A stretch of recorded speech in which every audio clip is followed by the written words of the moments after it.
Hi and everybody, welcome to my channel. This is You Too Can Be Great. Okay. After watching Basketball Wives episode, which I'm also going to do Love and Hip Hop, the episode that I did yesterday as well. I'm going to do the review next, but good God. Sorry, I got pepper in my eye. So, I was in complete beast mode watching it. I couldn't believe what I was seeing, and then versus what I was hearing and all the allegations that were being thrown. I was in shock, and I was in shock by several of the castmates, this and what they were doing, to include Cheyenne, definitely Evelyn, and some of the stuff that Jackie was doing and saying, and some of Brooke's behavior and personal choices. So let's get into it. So if this is Basketball Wives season 11, episode 18, we already know Evelyn is fake as hell, but let me just get to it. I woke up like this back way. I didn't use any makeup today. But what I'm seeing is Brandy ends up meeting up with Jennifer to start. And she wants to meet up with Jennifer so she can discuss, I guess, what she feels the drama is going on between her and Evelyn that's kind of starting up. Like why Evelyn is so involved in her relationship with Brooke. But we all know why Evelyn is so involved. Evelyn does not want anybody associated with Jackie. She doesn't want anybody to forgive Jackie. She's trying to isolate Jackie and put her on an island by herself. So anybody who shows any attempt to befriend Jackie is an enemy to her. Moreover, she's already been trying to get into Cheyenne's head to kind of distance Cheyenne from being friends with Jackie as well. Evelyn is very calculating. She don't have a man child, so all she has is time to be messy and time to be just wicked. So here's Brandy meeting up with Jennifer, and Jennifer's dumbass who keeps going back and being friends with Evelyn after Evelyn then jumped over the table trying to whoop her behind. As stupid as she is, picking friends, the wrong group, trying to kiss Evelyn's behind, shoving her head up there when we all know several people have been in there in the first place. She now meets with Brandy. All I'm thinking is, Brandy, you need to be smart. You need to be wise with your choices. I don't necessarily think that Jennifer is the right person to be confiding in if you have a problem with Evelyn. Because Jennifer has forgiven, or I wouldn't say forgiven, but she has amnesia for what Evelyn had put her through for years and trying to push her out of the TV, even watch her get slapped, watch her get up only because Jennifer was telling her that she didn't want her to be with Ocho Cinco in the first place. The moment that somebody shows Evelyn that they don't like her personal choices or that they don't like whatever she's doing, she goes out of her way to basically mind fuck you and push you in the corner and try to get rid of you.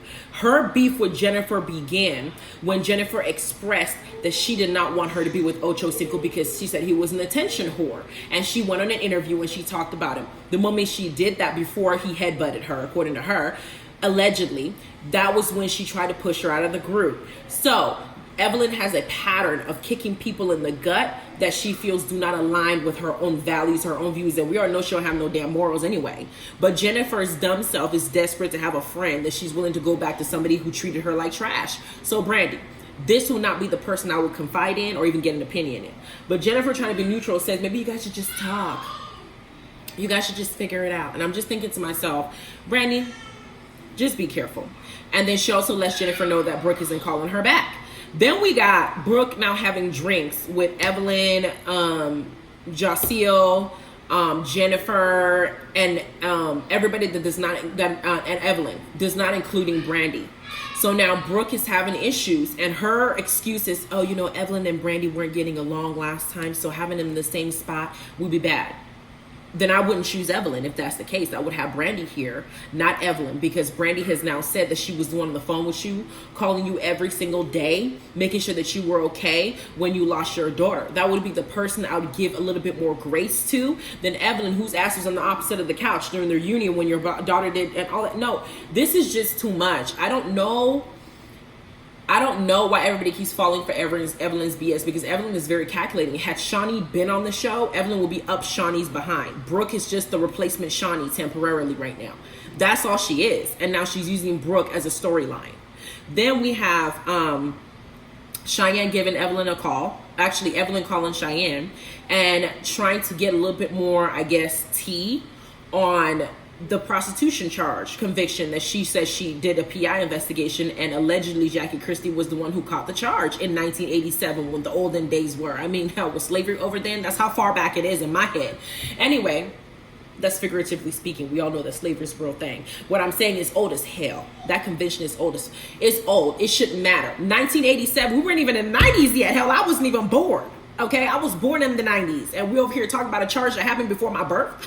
What? And I'm in my 30s. Lady, stop. What you're doing is too much. So she's talking to Cheyenne, and she's trying to get more. The only reason Evelyn is friends with Cheyenne, or even trying to be friends with her, is because she wants more tea on Jackie. We all know she's using Cheyenne. Everybody in the mouth, me, you, and the Lord knows she's using Cheyenne. Nobody knows she's being using Cheyenne.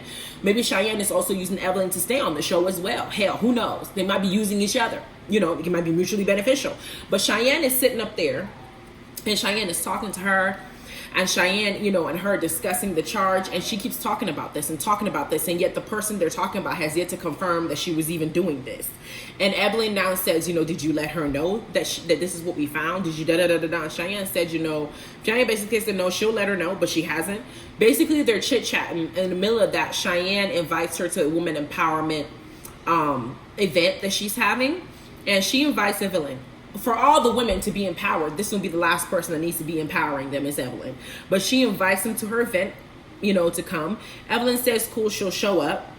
But during the time they're talking, Evelyn does some shady shit. She goes on the confessionals, and she decides to Google how much prostitutes made in 1987. That comes up with the number $10. $10 in 1987 would be close to $100 today. Let's be clear, because inflation ain't no joke.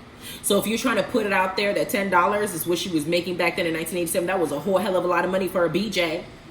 Okay? Nowadays, you gotta pay for escorts, you gotta pay for the hotel, you gotta give the pimp a cut outside. Jackie may have been making bank if she was doing that, whereas to you were doing your other people's men. They were already taken. You didn't even get anything in return. At least if she was doing that, she was getting paid for her work. All I know is times were hard for some people, and we all have to go through the struggle. And for some people that struggled in that way, it is not your place to come and put something like that on such a huge platform. Yeah, Jackie talked about your daughter and called her. She said, what if I say what people were saying about your daughter when they say she's a build a whore? Because other people were already saying that, because other people were already calling you a hoe.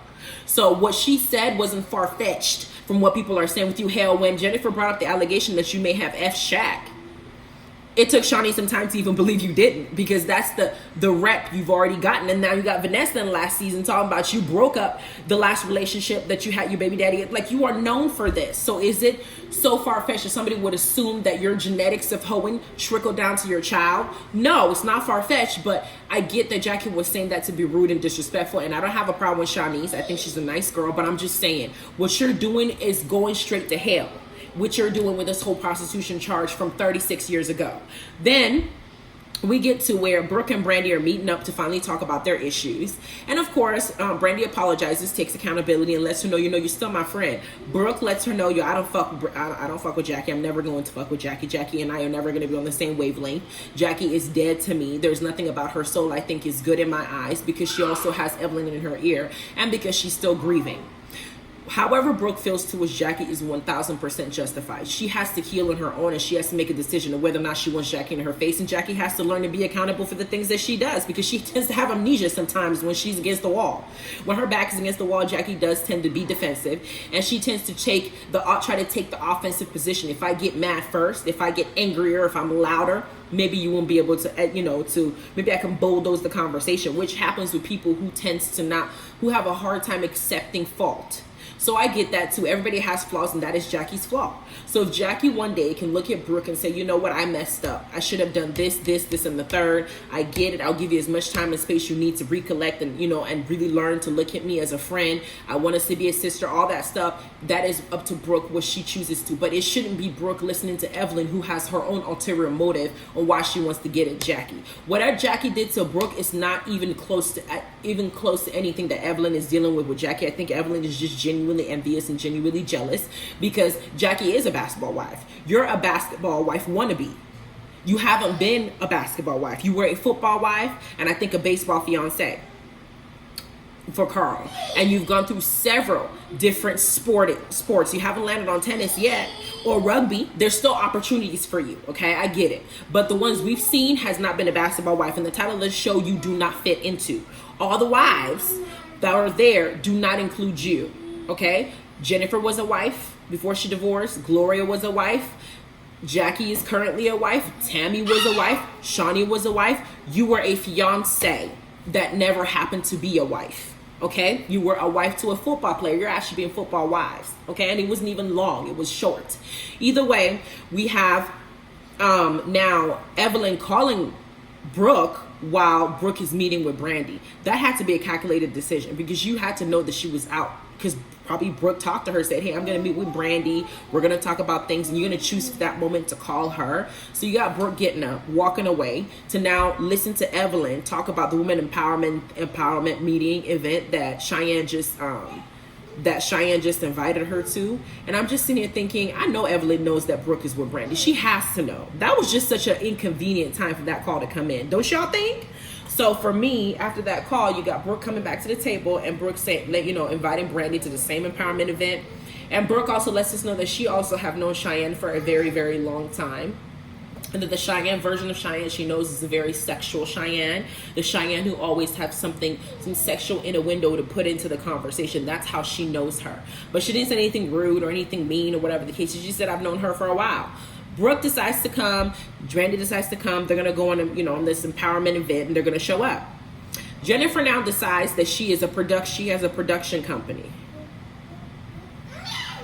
Jennifer has a production company, and the first movie that she talks about producing is some documentary with her in the street yelling at somebody, telling that you're defending somebody that you should be defending. And that was her claim to I'm so confused with Jennifer. Jennifer's kind of all over the place to me. Is it just me? She's kind of all over the place. I never know which business she's selling on. It seems like there's been several seasons that she's doing different business ventures, and I can't keep up with it because I can't necessarily see the net worth. It's like Sheree, she ain't done yet, or she ain't picked something yet.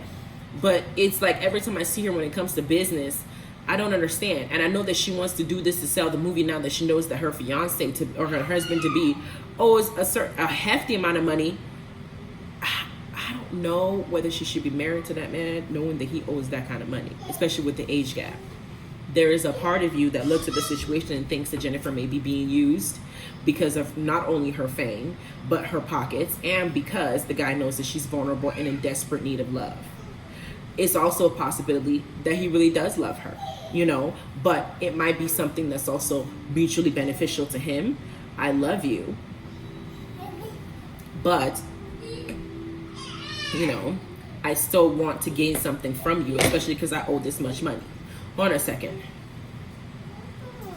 You know what I'm saying? So then we get to the next scene, and it is Cheyenne going to meet up with Jackie. And this scene is a scene that had me shooketh. Because now we have to face the lion. We have to see what's going on. We have Jackie meeting up with Cheyenne, or Cheyenne meeting up with Jackie, and Cheyenne first says to her, I just want you to know that what I'm going to say does not change my opinion of you. It doesn't make me look at you any differently. And Jackie's sitting up here saying, what did they dig up now? So Cheyenne says that there was something that came up about you being convicted of being a prostitute. That you were convicted in 1987. And Jackie could have very well possibly been a hoe. And we all know that Jackie lies, right? Because it was a PI who found this, not Evelyn doing the PI work, an actual PI. But Jackie says something that I considered, if y'all look at my previous review, right? Jackie says, first of all, I didn't do this. And if I was a hoe, I would admit that I was once a hoe. Once upon a time, not long ago, I was the hoe. And I'm admitting that she would have been just like that. But at the end of the day, the worst part of this is I have a whole husband. My husband was in town. That's why I didn't come to Brandy's event. But my husband was in town. Right? And I have a whole husband. How do you think this man will feel if people walk up to him asking him why he married a prostitute and made her a wife? And we have 3 kids, and I have grandkids. Moreover, I have people that I am mentoring. Now, don't get me wrong. A former prostitute can be a mentor. I don't care. If you were a hoe in the street one day and you came up and you fixed your life, and some people have some hard stories as to why they became a hoe. It could be a situation to where somebody introduced you to sex early on in life, where it could be from your father, your uncle, your next door neighbor, and you became hypersexual and they freaking try to traffic you. Okay? I had a friend of a friend that I just met. The guy came to my house. He was putting up some sheetrock on my ceiling, on my garage ceiling, when I was trying to renovate it and create like a playroom for my child. Now that dude is in prison in Vegas, is in jail and breaks ready for trial because he was not only having sex with the friend of a friend's 14-year-old girl in her house because she was a drunk. On top of that, he was trying to traffic her on Vegas Strip, okay, and he's behind bars. That 14-year-old girl who experienced a trauma, you don't know. Now she's might be hypersexual. Now she's grown. Now she's grown with knowing grown men are coming after her because the man was in his 40s. You know what I'm saying? And now she knows this. It makes sense that she'll now maybe think that sleeping with somebody is a way of them showing them love. And there are people out there that take advantage of girls like that, hence the pimp people. And you find yourself out into the street, you get strung up on drugs, you're now selling your body, you're now being trafficked and having multiple run up on you. You got to give your money to this person, you're in debt to this person, you now have to get over your addiction.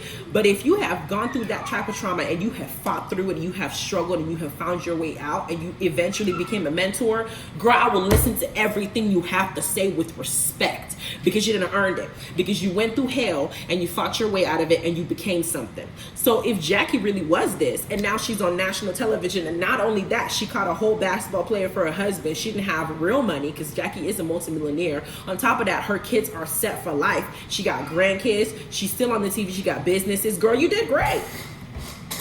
That is what you call a top-notch hustler. So her saying that and talking about primarily being talking, mentoring to other people, I won't look down on her because of it, but I know that that's the impression Evelyn wants to give. Oh, she's a prostitute. She's living a double life. Let's reduce everything she's done or who she is or the hard work that she's done to get her life to where it is, and reduce her to the level of a hoe in the street, begging for, having sex with somebody for $10 or be given. But that is how small Evelyn feels within herself, and she's trying to project that same image to somebody else, but you did it in such a large platform, and you don't care who you're hurting. Doug didn't do nothing to you. I understand that Cheyenne didn't do nothing to Jackie, but Jackie had apologized to you about that, and you said that you forgave and you moved on. What you're doing now is you're hitting somebody who didn't do anything to you. Then she got kids, and she got grandkids, and these episodes cycle on different channels, different platforms, different stations. We're gonna see this forever. And you just put this out there. You are wicked to your core, because the things that you do are unforgivable. You are an unforgivable human being, and God don't like ugly. Maybe that's why you have yet to find somebody who will stay with you. People make mistakes as husbands. We know that, because I'm gonna talk about Kirk in a minute when I get to Love and Hip Hop Review. But come on, what you're doing it's just too much. It's too much, because here you see Jackie, she's making jokes, but she's not crying. Like, this is embarrassing for you to even bring something like that up here. Like, what is wrong? You hate me that much, but Jackie does what I would do in spirit, because I don't know if I can go this far. She makes reference and allegedly says that the pets that Evelyn seems to collect are taking place in her bedroom, taking the place of a man in her bedroom and pleasing her and pleasuring her. That she is known for doing she's not known for just beasting with different people in the bed as far as different. She's also beasting with other beasts in her bed.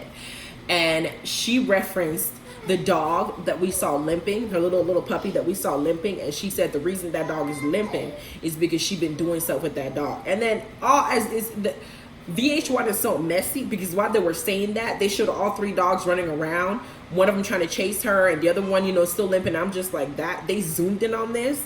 Now, do I believe that she's over here beasting with animals? No, I don't believe that. I really don't. But the fact that she threw that out there, to put it out there, that if you're going to call me a prostitute, I'm going to call you a beast. I'm going to put you in the category of somebody that does beast. Yeah. Child, Jackie is just as harsh, but you provoked her. I was just sitting on the screen and I was in shock. And Cheyenne's sitting there getting this tea. Cheyenne don't believe it. We can tell she don't believe it. But the fact that Jackie said it, now, if you're going to put me in the category of a prostitute, and this is going to air, I'm going to put you in the category of this section, and this is going to keep airing so we can both be embarrassed. Ho. That's basically what Jackie's saying, because she's nice like that. Y'all know. Anyway, we now have them show Brandy, Brooke, and Jennifer meeting up to discuss Brooke and her new man. Okay, the last episode when they show Brooke and her new man, I just thought this man talks too much about himself. And Brooke put it in the form of he probably was nervous. He probably was looking at her. He probably was attracted to her. And he just talked so much because he was just nervous. And that's cute. But she didn't give up the poom. She just signed divorce papers. She is still recovering and grieving from the loss of her daughter. Then she's still trying to figure out if she really is a grandma. And now she has now thrown herself in the mercy of another man. And in my opinion, it is a little bit too quick because of all the little trauma she still needs to heal from. You don't want to go into a new relationship, having not healed yourself from whatever trauma, whether it's from the previous relationship or from a death or whatever. But she just wants someone else in her corner, and she's now saying that she's actually in love with this person to the extent that she wants to move in with them. And I'm on Brandy's side of reason, because I'm like, this is a very unreasonable act. I know love makes you do crazy things, but you just divorced somebody for making a mistake that this person you're jumping into a relationship with could also make the same mistake. Will you leave him as well? You know, because now you'll have another trauma on top of another trauma. But I'm happy she's happy, at least with the poom poom. She's happy with what he's doing. She's happy with the strokage. She's happy that they're able to mesh in that way, you know, and stuff. And he does seem like a well put together when it comes to career wise and having his own thing, his own money. He does seem that way. But I do think this is too soon. But let's just wait this out and see if next season he'll be around, or by the reunion if he's going to be gone. Then we get to the women empowerment event. Okay. So there's several scenes here that were entertaining to me. First scene was, you got Brandy, you got Evelyn. They're all sitting at the same table. Evelyn now knows that Brooke has now made up with Brandy. So she knows she cannot interfere with that friendship. So she does what the calculated decision would be. I'm not going to take the stance of, let's just be beefing with each other. I'm going to take the stance of, you know, you came here with a different energy. So I just want to say that I didn't want us to go that way. Yes, you did, girl, because you thought their friendship was done. Now that Brooke and Brandy has made up, and you know Brooke ain't going to throw away Brandy. So now you want to now make sure you're on Brooke's good side, because she's your new Shawnee. You're staying in the show for her. You're hanging out with her. You're making her your storyline. You want her to push you to the side to where you got nothing left. So let's make friends with Brandy now. But Brandy looked at her and said, now it's not the time. We'll talk later. Because Brandy's picking up the fakeage. Brandy is very intelligent, and her spirit of discernment is epic. Okay? She's gone through a lot with her man, and I commend her for having such a good soul. But girl, thank you so much for being able to read this heifer and see through her eyes and her lies. Okay? Because her eyes always lies. Then we'll get through that conversation. Now we have Jackie coming in. Jackie's ecstatic. She's happy. She already promised Cheyenne that she won't create problems, you know, especially when she has this weighing down in her soul. She came in, she greeted everybody, but she did a bit of a passive aggressive act. Because Evelyn brought that on her phone at Brandy's event, which she wasn't able to come to because she said her husband was in town, she's now kind of projecting whatever frustration she has towards Evelyn, towards Brandy, because it was Brandy's event that was exposed in. So she said something along the lines of Brandy being a shit starter. And Brandy's like, no, I'm a shit finisher. I don't start nothing, but I'll finish it. And you can tell that Jackie's frustrated because she's now saying little slick shit about Brandy in front of Cheyenne. And you can tell Brandy's looking at her. I don't know if Brandy's peeping that the reason why she's doing it is a little bit of misplaced anger. But Brandy didn't let it get to her. Maturity. Brandy goes to sit down, and you see Evelyn now trying to seem like a concerned friend. Are you okay? Because she wants somebody else to now express that Jackie has done something that pissed them off. Brandy said, no, I'm fine. I'm good. And she did exactly what the calculated intelligence person would do. I'm not letting you know if I'm mad at the girl you just told me was your arch freaking enemy. I'm not doing all that. You're not getting me that way. You don't need to be in my business. In one of my business. You were just in business with Brooke, and you caused a problem. You don't need to be in the business with me and Jackie. Just stay in your place. You want to just know I am cool. Learned your lesson, Brandy. Good job. Then we get to the woman empowerment speeches, where Cheyenne is now giving a speech and introducing the man who's the reason why black women are able to get credit cards and have credit without having their husbands co-sign for them, as if we're dumb and we need a man to co-sign for whatever we have to do. We got to sit there in the house and deal with some kind of abuse until we hate the man. Then as she's introducing the man who made that possible, thank you so much, by the way, because I definitely need my credit to be with just me. I don't need nobody signing for me. You got Brooke sitting down, you got Brandy sitting down, and you have Jackie and several other people that just did not stand up. You know, she said, I want you guys to stand up. She said, how many of you have credit? How many of you use credit? They rose their hand, but she took this opportunity and she really dug in her heels at Brooke. And I know she did that because she was trying to be loyal to Jackie. But she basically called out Brooke for not standing up, said, you know, you should have stood up. Brooke is saying, you don't know what the reason why I wouldn't stand up. She didn't care. It didn't matter whether Brooke was an angel sitting there. The fact that Jackie was there and she was writing for Jackie, and Brooke and Jackie are not on good terms. My problem is, why aren't you attacking Evelyn, who brought that prostitution charge here? There is something else in addition to Jackie's presence that's causing her to attack Brooke. There is something that we don't know that occurred between Cheyenne and Brooke in the past. Maybe they just don't, that she just does not want. There's something there. And I've had this weird energy vibe that I've been getting from them every time they're around each other. There is something that we as the viewers are missing. Somebody needs to tell us something, because we sure do need to know. But we know that Cheyenne was definitely picking at Brooke. She was definitely out of pocket for doing that. And she was definitely doing it to embarrass Brooke. And she was doing it multiple times. It wasn't like she said it once. Oh, Brooke, you didn't get up. She laid it on thick. When the whole situation was, the whole speech of her commemorating him was done, it was now Jackie's turn to get up there and now speak about another person. Let me see. Alice for Community Service Award. As she's going up there to do something that would be talk about a woman who did something that empowered the women's community, and you're in a women's empowerment event, and Evelyn is over there looking at Jackie, and everything Jackie does annoys her child. Her very existence irks her soul. And if somebody's presence irks your spirit, and that's something within yourself that doesn't want them around, so you need to deal with whatever it is going on with you. But Evelyn looks around and she says, you went from selling pee to giving speeches. This is the American dream, child. I said the American dream didn't land on you, because the American dream is for us to actually grow our businesses, meet somebody, have friends, love our family, get through this life in peace. And you're just over here worrying about what somebody else is doing. Even if she did sell her PP, why do you care? Because she didn't sell it to you? There is something within Evelyn that is very jealous, Jackie. I'm not gonna lie. There's something there, because there's a level of effort you're taking every time to pick at this woman. It's almost deranged. It's almost like you need to be studied. Like you're obsessed with this person. You're really obsessed with this individual. It's really sad. Then Jackie makes her speech, gets off. Then you got Cheyenne not going up to the table. Was this the right time for Brooke to check her? No, but Brooke can't hold her temper. So Brooke says, why did you call me out like that? There were other people here sitting down. Why did you call me out like that? And she had a right to feel the way that she felt, because Cheyenne did call her out when there were several other people that were sitting down. And Cheyenne called her classless and several other disrespectful stuff to the where it went ratchet real quick at the women empowerment events. What concerned me and what shocked me was you got Cheyenne's mom coming up the woodwork, get them out of here, and cussing, and this is an old lady that's limping. She's like, get those raggedy bee out of here. And I'm just like, aren't you old for this? What is it that you know that we don't? I'm telling you, there is something that happened between Brooke and Cheyenne that I want to know, because why is your mom in it?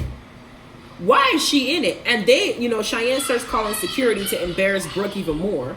Right? Start calling security, embarrass her even more. And then to add insult to injury, you got security follow them all the way outside. So you got them all standing outside. Jaquil, I keep messing up her name, is now trying to make sure Brooke gets into the car. You got them arguing with this woman that comes out. She's a security guard as well. And along with other people, there you got Cheyenne's mom ready to get in. She was just ready to get in the paint. And I'm thinking to myself, lady, I don't want to hit somebody's grandma, but I will knock down this damn walking stick. Let your ass fall on the floor. Stop trying to get into this mess. Like, this is not your age range, okay? You're supposed to be sitting there enjoying your retirement. Let Cheyenne deal with her problems, okay? Especially now that this is supposed to be her event. You done made a whole scene. She done made a whole scene. And she's trying to make it seem like Brooke did it. It wasn't Brooke, honey. It was you, Cheyenne. You created this mess. You did that too loud. Everybody peeked it on the microphone. So they leave. They go somewhere to get some drinks and sit down. Jennifer comes in and she'll never know what happened. Oh, I'm so confused. What happened? Were you not there? You know exactly what happened. But they're talking about it, and Brooke mentions that she's not dealing with Cheyenne. She was still, trying to decide. Jennifer says she's not fucking with Cheyenne. She was still trying to decide about what she wanted to do with her and whether she was going to be friends with her. It's just they all got into the group and decided that Cheyenne is just a no-no person. They will ice her out of the group just like they did with Jackie. That's just what it's going to be. They will push her out because of this particular incident, and because Brooke has a problem with her, and they're going to push her out because of this. Then you get to the scene where Cheyenne meets up with Evelyn, and Cheyenne lets us know that she's known Brooke for a while, like we knew, and that Brooke is very sensitive, and Brooke tends to do this. I was like, but she wasn't being sensitive. You were definitely being rude. You were definitely trying to embarrass her. And I don't know where it came from. I can't pinpoint jealousy just yet because I need more time. But there is something in that history that you two know. Maybe you guys share the same boyfriend. Did y'all date the same person? Did her boyfriend leave her for this boyfriend? There's something that happened that led to this encounter. And you took it way too far for Cheyenne. But Cheyenne is not taking responsibility. So maybe that's why her and Jackie are besties, because none of them know how to take accountability for nothing. But they're having this conversation, and Cheyenne is basically saying that it's up and it's stuck with Brooke. We're never going to get whatever. We're never going to get nowhere. And Evelyn is now like, I don't think I can be friends with Cheyenne, who's now at war with Brooke, because I'm trying to, and now Evelyn is realizing that Cheyenne is not also there to give her any kind of tea with Jackie. So it doesn't serve her purpose either. So of course we ain't going to be friends with you. So that is how the show ends. And I'm just sitting there thinking to myself, this episode has so much going on. I was loving the mess, just because it gave me something to talk about in my review. But there's just too many pieces. I don't know what's going to happen in the reunion, but at this point, Jackie needs to throw hands with Jennifer, with Evelyn, for even putting that prostitution thing like this, knowing that her husband's about to be fully embarrassed, and so will her kids. She needs to get that girl. She needs to gut punch her for doing this, because this went way too far. You're talking about somebody's grandma. Jackie's what, in her 60s? Girl, stop it. And you're going to bring something that happened 36 years? Stop it. Anyway, please like, subscribe, hit the notification bell to make sure you're getting all my to get everything that I'm posting. If you're not getting it, welcome back, everybody. And I've been gone for a while. Look in the description box below for a bunch of services that I'm offering and a bunch of things that I'd like you guys to take a look at. Okay, thank you so much. Have a good rest of your day. Bye.